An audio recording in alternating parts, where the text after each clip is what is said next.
Praise the Lord. இன்றைய ஜீவப்பம் மத்தேயு 10 அதிகாரம் 12 வசனம் முதல் 15 வசனம் வரை. ஒரு வீட்டிற்குள் பிரவேசிக்கும் போது அதை வாழ்த்துங்கள். அந்த வீடு பாத்திரமாய் இருந்தால் நீங்கள் கூறின சமாதானம் அவர்கள் மேல் வர கடவுது. அபாத்திரமாய் இருந்தால் நீங்கள் கூறின சமாதானம் உங்களிடத்திற்கு திரும்ப கடவுது. எவனாகிலும் உங்களை ஏற்றுக்கொள்ளாமலும் உங்கள் வார்த்தைகளை கேளாமலும் போனால் அந்த வீட்டையாவது பட்டணத்தையாவது விட்டு புறப்படும் போது உங்கள் கால்களில் படிந்திருந்த தூசியை உதிரி போடுங்கள். நியாயத்தீர்ப்பு நாளில் அந்த பட்டணத்திற்கு நேரிடுவதை பார்க்கிலும் சோதோம் கொமோரா நாட்டிற்கு நேரிடுவது லெவுகாயிருக்கும் என்று மெய்யாவே உங்களுக்கு சொல்லுகிறேன். அல்லேலூயா. இதில் ஆண்டவர் சொல்கிறாரு, அந்த 12 சீசர்களை அழைத்து அவங்கள நீங்கள் இஸ்ரேல் காணாமல் போன ஆடுகளாகிய இஸ்ரேல் வீட்டார் இடத்திற்கு போங்கன்னு சொல்லி இன்ஸ்ட்ரக்ஷன் கொடுத்து அனுப்புகிறாரு. அப்போ அவங்கள ஊழியம் செய்வதற்காக ஊழியக்காரர்களாக அனுப்புகிறார். ஒரு வீட்டுக்குள் பிரவேசிக்கும் போது அதை வாழ்த்துங்கள். அவங்க இஸ்ரேல்லையே அவங்களுக்கு ஒரு முறை இருந்துச்சு. ஒரு வீட்டுக்குள் பிரவேசிக்கும் போது சாலோம் அப்படின்னு சொல்லுவார். சாலோம்னா சமாதானம். இது நார்மலாகவே அவங்களுக்கு அந்த பழக்கம் இருந்துச்சு. அந்த வீடு பாத்திரமா இருந்தால் நீங்கள் கூறின சமாதானம் அவர்கள் மேல் வரக்கூடாது. அதாவது சமாதானம் என்பது என்ன? நம்ம சமாதானத்தின் சுவிசேஷம். இது ஏசாயா 52 அதிகாரம் 7 வசனத்தில் பார்க்கிறோம்.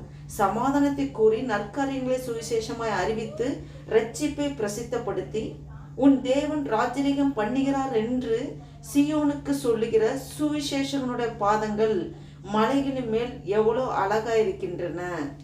பாருங்க, இதுல சுவிசேஷனுடைய பாதங்கள் மலை மேல் எவ்வளோ அழகா இருக்கின்றன. அப்ப சுவிசேஷம் சமாதானத்தை கூறி நற்காரியங்களை சுவிசேஷமாய் அறிவித்து.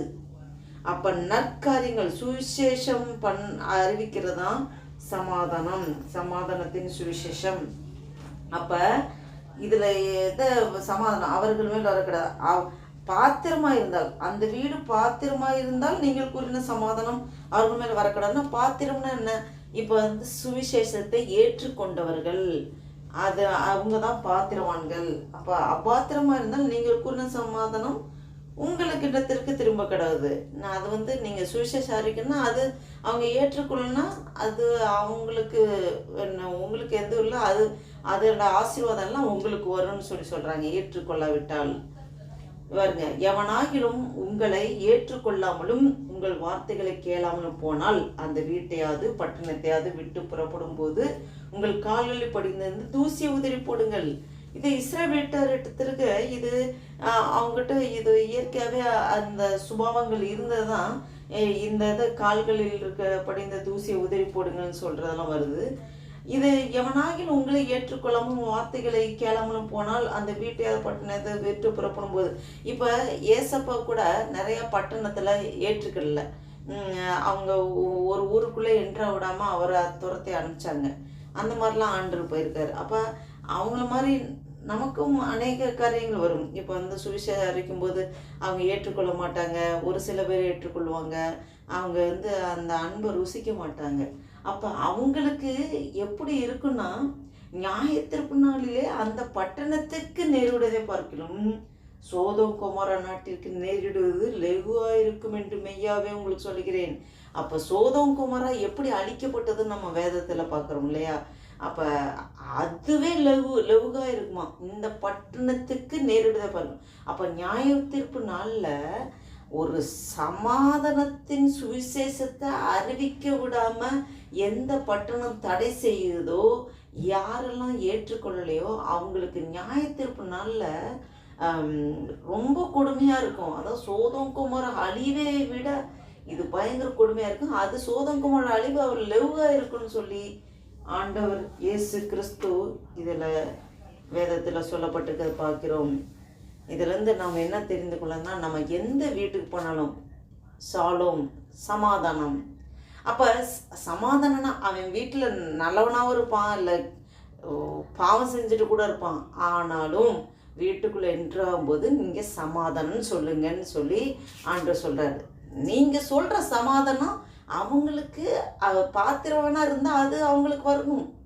இல்லை அது அவன் அபாத்திரமாக இருந்தால் அந்த சமாதானம் உங்களுக்கே வர கிடையாது. சுவிசேஷம் அறிவிப்பது நம்மேல் விழுந்த கடமை. அந்த சுவிசேஷத்தை அறிவிக்கும் போது அதை ஏற்றுக்கொண்டால் அவங்களுக்கு ஆசீர்வாதம், இல்லாவிட்டால் அந்த சுவிசேஷத்தினை அறிவிக்கிறதுனால அதுக்கான ஆசீர்வாதம் உங்களுக்கு வந்து சேரும். இதான் ஆண்டவர் சொல்லுகிறார். நாம் இவ்வேளையில் இதை தியானித்து ஜெபம் செய்வோம். அல்லேலூயா. ஸ்தோத்திரிக்க கர்த்தர், ஸ்தோத்திரிக்கிற ஆண்டவரே. நன்றி தகப்பனே.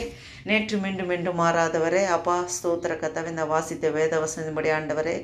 அப்பா ஸ்தோத்திர கர்த்தாவே. அப்பா ஆண்டவரே, சீசர்களை ஆண்டவரை 12 சீசர்களை அழைத்து அப்பா ஊழியம் செய்யும்படியாக இஸ்ரவேல் வீட்டாரிடத்திற்கு போய் ஊழியம் செய்யும்படியாக அனுப்பினீர் ஆண்டவரே.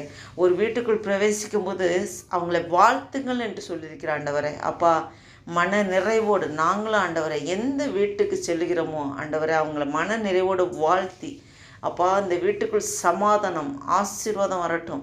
அப்போ திராட்சரசம் குறைவில்லாமல் நிறைவான ஆசீர்வாதத்தை தந்து நடத்துங்கப்பான்னு சொல்லி அப்படி ஜெபிக்கிறவர்களாக நாம் நற்காரியங்களை சுவிசேஷமாக அறிவிக்கும்படியாக நாம் ஆண்டவர் ஊழியத்தை செய்யும்படியாக ஆண்டவர் நம்மளை முன்குறித்திருக்கிறார். நாம் அதன்படி செய்வோம். சுவிசேஷம் அறிவிப்பது நம்மேல் விழுந்த கடமை. ஒவ்வொரு ஊழியக்காரிகளாக ஆண்டவர் எழுப்பியிருக்கிறார். நம்ம அப்போ ஆண்டவருடைய வார்த்தை விதைப்பது நம்மளோட கடமை. விளைய செய்கிறது தேவன். சுவிசேஷத்துக்கு அவர்கள் நிராகரித்தால் அதற்கான நியாய தீர்ப்பு நாளில் அவர்களுக்கு அதற்குள்ள நியாய தீர்ப்பு உண்டு. ஆண்டவர் எல்லாத்தையும் திட்டமாக சொல்லியிருக்கிறார். நாம் சுவிசேஷத்தை அறிவிக்கிறவர்களாக ஆண்டவர் ஊழியத்தை செய்கிறவர்களாக ஆண்டவருக்காக ஓடுவோம். சுவிசேஷம் அறிக்கிறவருடைய பாதங்கள் எவ்வளோ அழகாக இருக்கிறது என்று வேதத்தில் சொல்லப்பட்டிருக்கு. சுவிசேஷன் ஒருவன் ஆண்டவர் ஊழியத்தை செய்யணும் பிதாவானவர் அவங்களை கனப்படுத்துவார் என்று சொல்லியிருக்கிறார். நாம் ஆண்டவர் ஊழியத்தை உண்மையாய் செய்வோம், அர்ப்பணிப்போடு செய்வோம். கர்த்தர் அதற்கான பிரதிபலனை நம்மளுடைய வாழ்நாட்களில் நாம் காணும்படி செய்வார்.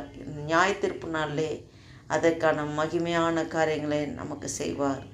கர்த்தர் நம் ஒவ்வொருவரையும் ஆசீர்வதிப்பார். இந்த மே மாதம் 2ஆம் தேதி 2024 வருஷத்தை காணும்படியாக கிருபை செய்தார். ஸ்தோத்திரம் ஆண்டவரே. நன்றி அப்பா, நன்றி தகப்பனே. ஆண்டவர் இந்த புதிய நாளில் புதிய நன்மைகளால் நிரப்பதற்காக ஸ்தோத்திரம். காலை தோறும் உடைய கிருபைகள் புதிதாக இருக்கிறது ஆண்டவரே. உடைய புதிய கிருபை நிரப்பதற்காக ஸ்தோத்திரம் ஆண்டவரே. நாங்கள் ஆண்டவரே உமக்காக ஏதாவது செய்யணும் ஆண்டவரே. உம்முடைய ஊழியத்தை நாங்கள் செய்யணும் ஆண்டவரே. அப்பா ஸ்தோத்திர கர்த்தாவே, எங்களை அதற்காக உருவாக்கி படைத்திருக்கிறீர். நாங்கள் ருசித்த அன்பே அநேகருக்கு எடுத்து சொல்ல அப்பா சமாதானத்தின் சுவிசேஷத்தை அறிவிக்கிறவர்களாக எங்களையும் நீர் அப்பா ஸ்தோத்திர கர்த்தாவே எழுப்பி ஆசீர்வாதத்தை பலப்படுத்துறதுக்காக நன்றி செலுத்துகிறோம். நீர் அப்படியே செய்கிறதுக்காக ஸ்தோத்திரம். ஆசீர்வாதங்க பலப்படுத்துங்க. இயேசு கிறிஸ்து நாமத்தில் ஜெபிக்கிறோம் ஜீவன் நல்ல பிதாவே. ஆமீன் ஆமீன்.